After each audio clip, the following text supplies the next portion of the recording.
All right, go ahead. Questions for Jared? Looks like Josh Manson's in. He is. How nice is it to have him back? It's good. It's gonna be great. It's gonna be huge. Like, obviously, we've been without him for a long time and a little thin on the back end, and to add another guy, physical, big, strong defender, guy with, a lot of experience, and then adding Lindgren into that mix. I'm excited to see what that group looks like. Do you consider playing them together tonight? Yeah, they'll play some time together for sure. I think, now with those guys all in the lineup, it'd be nice to see them all kind of rotate around a little bit and see what we have and get them used to one another a little bit instead of just sticking with, certain pairs and partners. I think we have, a good group back there that we can kind of mix around and use them to their strengths. So I think you'll see, hopefully moving forward you'll see, those guys playing with one another throughout the group. When you have Nate on this 17-point home streak, what we talked about consistency with him. What else are you seeing during the streak? Why does he go off at home like that? I mean, it's another long streak by him. I don't know. It's hard to just pick out little details too of his game that he's doing well. But I mean, he's playing well. He's playing hard, and he's showing up to compete every night. That's the big thing, right? It's preparation. It's being consistent in what you do and showing up and competing to win. Last game is a perfect example of that. I thought we were a little sleepy at times, and I didn't think everyone was firing on all cylinders. The game showed that, but the one guy that stood out to me right away at the start of the game that was trying to make a difference on both sides of the puck was Nate. So he was helping be the driving force of that again. And I mean, if you're prepared and ready to compete like that for 60 minutes, a guy with his talent and ability is going to get something done. Is this another MVP-worthy season from him? No question. Yeah, no question. I think you look at the adversity that our team's faced with injuries and, just the number of guys that we've had in the lineup, the fight we've been in, a lot of the, credit should go to, those top guys and the consistent seasons they're having, and Nate's certainly driving that bus again this year. Can you say who's going to be coming out for Manson? I can. I'm not going to tell you. At forward, will Jimmy BC make his debut today? He will. With that back end, you got Lindgren and Manson come back in. If you decide to go with Middleton, that's a pretty different makeup than what we've seen over the last couple of seasons. Is that what you guys have been wanting to try to get to? Is have a little bit more of an even split between kind of that bigger, meaner, as well as having the puck moving, guys like Caleb? I think it's important that you can play any style game, right? So, I mean, we want our skill guys to play as mean and physical as they have within themselves, and we want our big, strong guys to move the puck to the best of their ability. And you got to kind of be able to do it all and be able to play any style game, because you never know who you're facing and what the games are going to be like come playoff time. So you want to be well-rounded. How would you describe, from on the day of the trade to now, how Martin Necas and Jack Drury have kind of settled in? Yeah, I think they're both doing a really good job. Marty's played some really good games for us. Obviously, he's been productive. I look at his games as a whole, and there's only been a couple that I didn't like, and one of them he was sick in, So I like what he's doing. I think he still has room to grow with their team and keep advancing his game as an individual, and then also how it helps his line. They're still sort of figuring that out.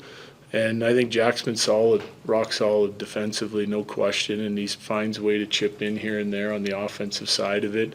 He's had some different line mates as well, but his role is he's come in and done what he's done as advertised. Yeah, I'm impressed with his game. What are you hoping to see in BC in his Avs debut? Yeah, I don't know exactly.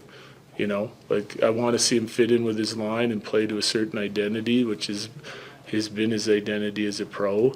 He's a big body guy that can skate. He's got decent hands around the net. There's a physicality and bite to his game that I like.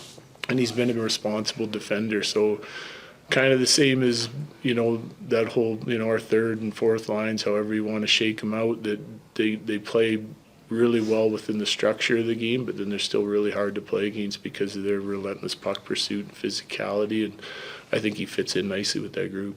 Ryan Warsofsky Go ahead. Yeah. Ryan Warsawski's he's been going through it this year, and he said that he's leaned on you for advice. What you went through your first year as Avs coach. What are some of the things that you have imparted to him from your first year that you learned?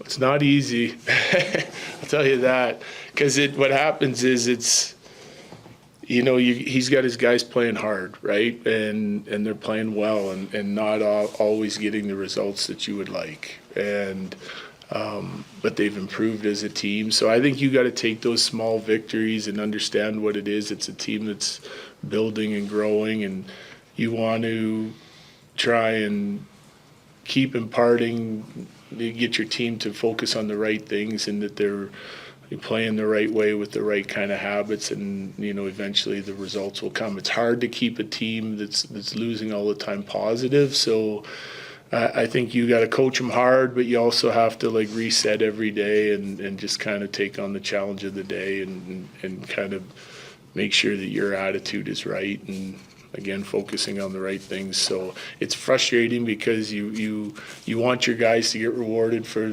the right type of play, and it doesn't always come, but I think you got to still kind of take the positives out of that, but still being hard on guys when you need to be if they're not doing the right things. So I know, you know, Morris has a really good demeanor when it comes to that. He's a smart coach, and you know they've made huge improvements this year, even with losing key players throughout the course of this season. I think you're kind of always a little bit focused on the future, and that's the way he has to be.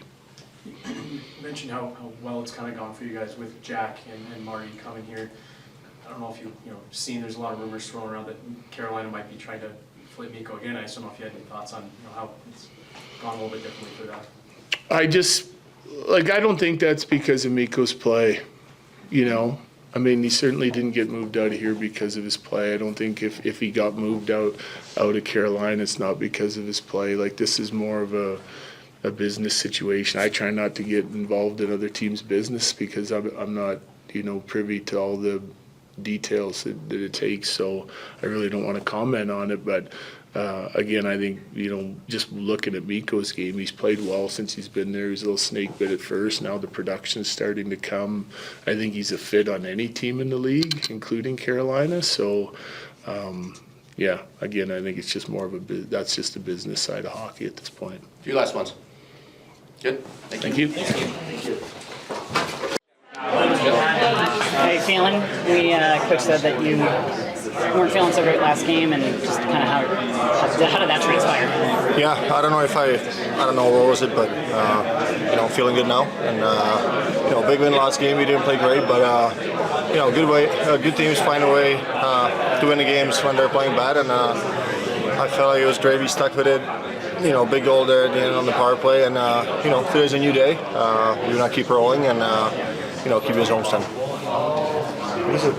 Like, we talked to you like right after the trade, and like, there's a million different things going on. What is it like now? You've had like some time, right? Like then even with this homestand, right? You have just some time to hang out in Denver. Yeah, I mean, Denver's great, great city. I expected to be way colder than this, obviously. When I came here, it was cold, it was freezing, but ever since then, it's nice. And obviously, whenever a trade happens, everything's going through our mind, and everything's kind of hectic. And you know, it's nice to settle in, and you know, let's keep pushing for the playoffs, and you know, we'll see what happens. And you have a nice level of comfort with the team now at this point in time as well, and just that flow. Yeah. I mean, I think it's good. Nice to settle in here and you know, get to know guys a little bit more too. So it was big, and just like I said, just keep building on the chemistry and you know, keep getting better. Have you seen any of the stuff going on with your old team? Like, it seems like every day there's like just everybody's talking about whether or not they might trade Mikko again. Just have you noticed any of that? Yeah, obviously I've seen it. Still talk to the guys on their team too. So you know, it's a tough position for them.